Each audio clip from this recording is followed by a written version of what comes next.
Hello, ladies and gentlemen, and welcome to the show. You know what? Bitcoin's up. A nice little price surge we had. Let's get started and let's take a look at the charts. And let's go right here and take a look at what the price is right now. It's zoomed right on up to 87.27.94. Let's just refresh the charts real quick and see if we can see any movement which direction. 87.27, 87.36. Yeah, so she's still going up. It's approaching $9,000. It's very close to $9,000. This cryptocurrency bear market that we've been weathering through for a long time.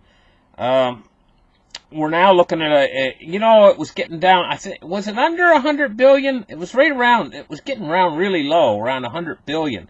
Now it's 273 billion. Just that quick. That wasn't very long ago, We're looking at 57.1% Bitcoin dominance. Now, that Bitcoin dominance does bother me a little bit. It's rather high. I like to see it in around 52%, 53%, rather than where it is. And, it will get there because I think these altcoins at a certain point are going to start taking off better than they have been. And that's going to start adding to when the Bitcoin dominance starts to fall and the market cap still goes up, that's going to add to the amount of market capital we have in the Bitcoin industry. And now it's become an industry. Let's take a look at Facebook. Facebook is getting in on this industry of cryptocurrencies. They're set to launch a new global coin, a virtual currency next year. Let's take a look what they're saying about this Facebook coin. It says here, quote unquote, Facebook is wildly important for the crypto ecosystem, says Norgratz.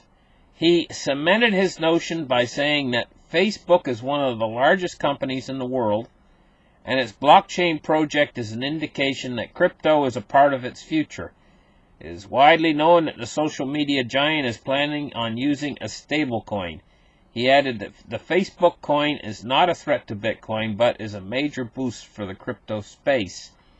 Well, let's take a look at this Facebook coin. I think is it going to be called Global Coin? That would be a good name for it, I'll tell you if it is. It says Facebook set to launch Global Coin virtual currency next year.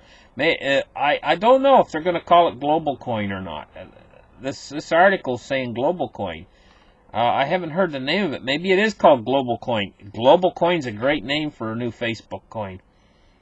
It says the social network faces tight regulatory scrutiny over its poor track record on protecting users' personal data. Facebook has disclosed the first details of its planned cryptocurrency scheme, which it said it hopes to launch by early next year. The company said it wants to begin testing the virtual currency, referred to internally as Global Coin. I guess they are, if they're calling it Global Coin, but that is a really good name. It said it would release more details this summer. So evidently you'll be able to use this Global Coin like currency. Could corporations start to actually take over and actually become banks? I mean, it's just like, if this is huge, and people put their trust in these Facebook coins, they buy Facebook coins, and it's like having a bank account, because can you spend them anywhere? I suppose you can. Global Coin, you might be able to spend them anywhere, and it's like keeping a bank account, but you're keeping a bank account with Facebook. With these, I guess you'd take your fiat dollars and go buy these global coins.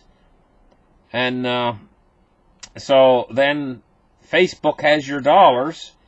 And where do the global coins come from? Well, it's just Facebook just creates some out of thin air, I guess. It's almost given the corporations that own these coins, they become almost like a bank. Of course, now when you spend that global coin, it's very similar. How it works is it's very similar to having a one of these pay-as-you-go credit cards sort of a deal. You know what I mean? You go in, you charge up your card with fiat currency, and then you can go out and you can use it like a regular credit card. It's very similar. Now, regular credit cards, they're a little bit more powerful again, in the fact that you're borrowing that money against a credit card. As soon as you borrow that money actually springs into existence. Didn't exist before you borrow it. You're like borrowing the money, you know, and that's what you do when you go to the bank. You borrow money from the bank. That money springs into existence through the power of fractional reserve lending. And so this is actually fractional reserve lending with the banking institutions is the way this system is set up for the primary part of making money within the financial system, making new money. But all that new money has debt attached to it. So under the fractional reserve banking system, the banks can actually lend you out 10 times more money than they actually have on hand.